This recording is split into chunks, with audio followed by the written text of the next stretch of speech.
Guys आज हम discuss करने वाले हैं। हमारे पास एक रिपोर्ट आई है सीमन एग्जामिनेशन की। हम उस रिपोर्ट के बारे में डिस्कस करेंगे और आप तक पहुंचाएंगे कि ये ऐसा क्यों हुआ इस पेशेंट के साथ में। ठीक है। और हमने उसकी हिस्ट्री ली, हमने उसकी हिस्ट्री से काफ़ी कुछ जाना है और शायद हम उस हिस्ट्री को आप तक सुनाएंगे, क्योंकि प्रॉब्लम होती है। चीज़ें बचपन की हरकतों की वजह से ऐसा हो जाता है। जो पुरुष होते हैं तो बचपन में बहुत सारी गलतियां हो जाती हैं जिस वजह से ऐसी प्रॉब्लम देखने को मिलती हैं। तो आज हमारे पास एक पेशेंट है। इन पेशेंट को एक जिसे हम उन्होंने सीमन एग्जामिनेशन कराया और सीमन एग्जामिनेशन में पाया गया कि उसके स्पर्म तो हैं, बट क्या है, सारे के सारे मरे हुए हैं और उसकी मोर्टेलिटी बहुत कम है। मोर्टेलिटी ज़ीरो पाई गई। तो बहुत सारे लोग, मैं हमेशा कहता हूँ जो कपल्स हैं, वो दो चीज़ें याद रखें। अपनी वाइफ के दो टेस्ट कराना है, एक फॉलिकल स्टडी और एचएसजी टेस्ट कराना है यदि पीरियड ठीक से आ रहा है तो। ये दो टेस्ट कराना है और साथ ही साथ जो और आपकी हस्बैंड है उनके सीमन एग्जामिनेशन को रिपोर्ट करानी है। आप ये चीज़ें जब कराते हो तो समझ लो सारी चीज़ें नॉर्मल हो जाती हैं। यदि कंसीव नहीं हो रहा है तो ये रिपोर्ट ज़रूर कराएं। क्यों? और सीमन देखो, सीमन निकलना अलग चीज़ें हैं, लेकिन उसके अंदर स्पर्म का जीवित होना ये ज़रूरी है। निकलना ज़रूरी नहीं है, बट उसका स्पर्म को निकलने के साथ साथ क्या है, उसमें सीमन के अंदर स्पर्म का होना ज़रूरी है। जैसे कि मैं आपको दिखा रहा हूँ, एक पेशेंट का हमने एक सैंपल लेते हैं और सैंपल लेने के बाद में जब तक उसके अंदर कह सकते हो जो उसके अंदर स्पर्म नहीं होंगे, सीमन के अंदर स्पर्म नहीं होंगे, तब तक वो हमारा किसी काम का नहीं होता है। ठीक है, याद रखिएगा। और सीमन कुछ आप जानते हैं, सीमन के अंदर छोटे छोटे जिसकी टैल, हेड, जिसे हम पूंछ वगैरह होते हैं, नेक होती है, गर्दन होती है। ठीक है, वो सारी चीज़ें होनी ज़रूरी होती है पे स्पर्म के अंदर। तो ये जब चीज़ें होती हैं तो सारी चीज़ें फिर नॉर्मल देखने को मिलती हैं। ठीक है।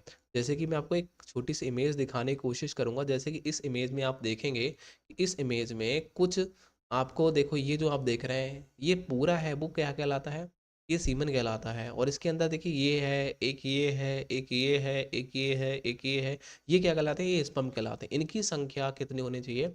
लगभग में 40 मिलियन से ऊपर होनी चाहिए। लेकिन हमारी WHO संस्था है, ठीक है, वर्ल्ड हेल्थ ऑर्गेनाइजेशन जो होता है, वर्ल्ड हेल्थ ऑर्गेनाइजेशन, जो विश्व का जो हेल्थ ऑर्गेनाइजेशन है, ठीक है, संस्था है, वो कहती है कि 15 मिलियन यदि किसी पुरुष में है और उसकी मोर्टेलिटी 33% है तो वो नेचुरली या फिर नॉर्मली बेबी कंसीव कर सकता है। बट हमारे यहाँ इंडिया में क्या होता है, यही इसकी जो स्पर्म की सीमन के अंदर स्पर्म की जो मिलियन में जो वैल्यू रखी गई है वो 50 मिलियन प्लस होनी चाहिए और 33% उसकी मोर्टेलिटी होनी चाहिए, तब वो बेबी कंसीव कर पाता है। तो ये सारी चीज़ें हमें देखनी पड़ती हैं और ये सारी चीज़ें नॉर्मल होती हैं, फिर हम नेचुरली तरीके से बेबी कंसीव कर पाएंगे। इसके लिए हमें क्या करना होगा? सबसे पहले हम, मैं आपको एक रिपोर्ट दिखा रहा हूँ, जो पेशेंट की बात हो रही है। यदि आपको भी कोई ऐसी दिक्कतें हैं तो प्लीज़ मैं आपसे रिक्वेस्ट करता हूँ कि आपको ऊपर दिए गए नंबर पर कांटेक्ट करना है। आप हमसे व्हाट्सएप पर मैसेज कर सकते हो या इस नंबर पर कॉल भी करके अपनी रिपोर्ट को सेंड कर सकते हो, ताकि हम आपकी उन रिपोर्टों को देख करके क्लियर कर सकें कि आपको प्रॉब्लम क्या है। चलो हम चलते हैं रिपोर्ट की ओर और उस रिपोर्ट में जानेंगे पेशेंट को क्या दिक्कतें हैं और हमें उसे कैसे ठीक करना है। तो हम आ चुके हैं अपने डिस्प्ले पर और डिस्प्ले पर आने के बाद में हम अपनी रिपोर्ट को दिखाते हैं। जैसे कि ये पेशेंट की रिपोर्ट है, ध्यान से देखिएगा। ठीक है, इस रिपोर्ट को देखिएगा। क्या इसमें पेशेंट को प्रॉब्लम है?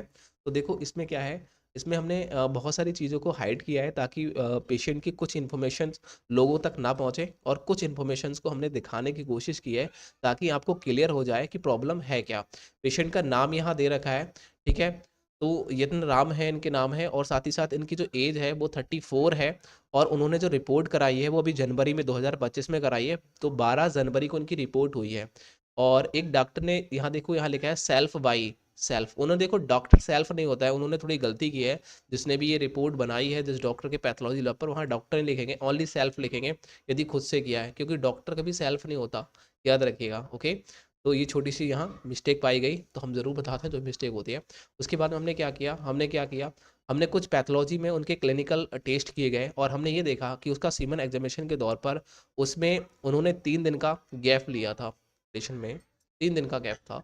उसके बाद में उनका जो अमाउंट निकल के आया, जिसे हम वैल्यू कह सकते हैं, देखो 1.5 से 5 ml पेशेंट का एक बार में जो डोनेट करता है सीमन को, वो नॉर्मल माना जाता है। बट इस पेशेंट ने 3 ml डोनेट किए हैं, तो हम इस पेशेंट को नॉर्मल कहेंगे कि सीमन की मात्रा बहुत अच्छी थी। बट क्या है, इसके अंदर मोर्टेलिटी नहीं थी। अब देखिए समझाता हूँ मैं आपको। उसके बाद में लिक्विड फॉर्म में चेंज होने के लिए जो कितना कितना टाइम लगा, तो इसके लिए 30 मिनट का टाइम लगा। उसके बाद में इसका रिएक्शन जो है वो एल्कलाइन था। बट सीमन काउंट की बात करें तो सीमन काउंट क्या था इसका, सीमन काउंट 2 मिलियन है। तो देखो कितना कम इसके स्पर्म काउंट है वो हम डिस्कस कर रहे हैं। क्या हो गया, 2 मिलियन। अब देखो ध्यान से क्लियर करेंगे, समझिए। हमने क्या किया, सीमन काउंट कितना है, 2 मिलियन है।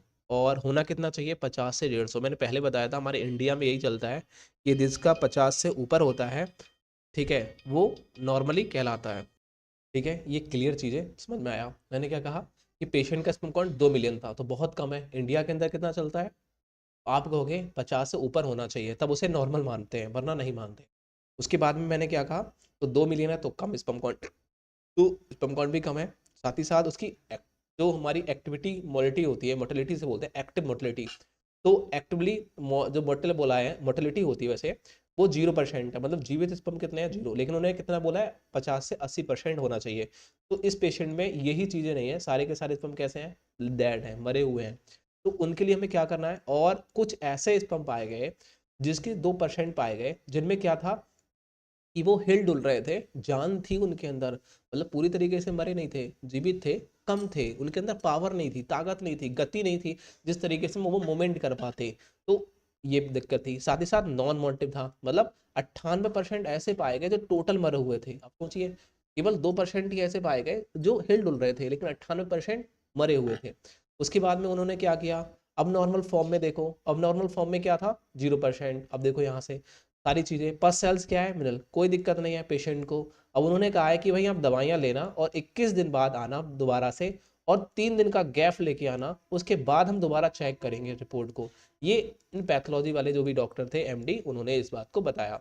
तो मैंने, उन्होंने, पेशेंट ने हमें रिपोर्ट भेजी, और हमने इस पेशेंट की रिपोर्ट को पूरा एनालिसिस किया, और इसमें एक चीज़ें देखने को मिली, वो मिली पेशेंट का लो स्पर्म काउंट। तो हमने पेशेंट से क्या कहा कि आपको घबराने की ज़रूरत नहीं है, हम कुछ मेडिसिन बताएंगे, उस मेडिसिन को लेना है, उसके बाद आप प्रॉपर तरीके से आप ठीक हो सकते हो, आपके स्पर्म काउंट जो है बहुत अच्छे हो जाएंगे, और आप हेल्दी हो जाओगे ज़्यादा से ज़्यादा। आपको डाइट, मैं हमेशा पेशेंट से कहता हूँ कि आपको डाइट अच्छी से अच्छी लेनी है, क्योंकि उसके ही ऊपर डिपेंड करता है कि आपका खाना कैसा है। ठीक है, जैसे कि आपको बादाम लेना है, छुहारे लेना है, किशमिश लेना है, अच्छी अच्छी चीज़ें लेनी है, मेवाएं अच्छी लेनी है। हो सके एग खाते हो तो एग सुबह शाम दो दो लेना है। दूध 1 लीटर तो पीना पीना है ऐसे पेशेंट को। ठीक है, और एक फर्टीश्योर टैबलेट आती है, उसको सुबह शाम या फिर दिन में, सॉरी, एक बार लेनी है, दिन में एक बार लेनी है। उसके बाद में हम कुछ राज टाइमिंग ना, तो शांत, शलाजीत, अश्वगंधा, सफ़ेद मूसली, ऐसी बहुत सारी चीज़ें देते हैं पेशेंट को, जिसका प्राइस लगभग में 3850 रुपये होता है। तो 30 दिन की दवाइयाँ होती हैं, और उसका प्राइस तो केवल मैंने बोला कि इतना ही होता है, बट 3850 होता है, बट उसके जो एमआरपी होते हैं वो 5000, 5500 होते हैं। बट डिस्काउंट के साथ में हम इस मेडिसिन को देते हैं, और ऐसे पेशेंट तभी बेबी कंसीव कर पाते हैं जब वो प्रॉपर तरीके से 40 मिलियन से ऊपर अपने स्पर्म काउंट हो, और 33% से मोलिटी हो। जो मोटिलिटी थी, जो 0% थी, वहाँ 33% होनी चाहिए। तो ये सारी चीज़ें आपको देखनी पड़ेंगी, तभी पेशेंट को एक नॉर्मली बेबी कंसीव कर पाए। ओके, वरना ऐसे पेशेंट को तो कुछ नहीं हो सकता, क्योंकि इसकी मोर्टेलिटी बहुत लो है, और सारे के सारे मरे हुए स्पर्म काउंट हैं। तो ये नॉर्मली बेबी कंसीव नहीं कर पाएंगे, तो इनके लिए हम कुछ दवाइयाँ चलाएंगे, जिससे ये बहुत ही जल्दी ठीक होने वाले हैं। तो आप हमें चैनल को सब्सक्राइब करें। कोई डाउट है तो कमेंट सेक्शन में पूछ सकते हो। ठीक है, ताकि मैं आपको अच्छी से अच्छी दवाइयों के बारे में गाइड कर सकूँ, या फिर आप हमारे व्हाट्सएप नंबर पर भी कॉन्टैक्ट कर सकते हो।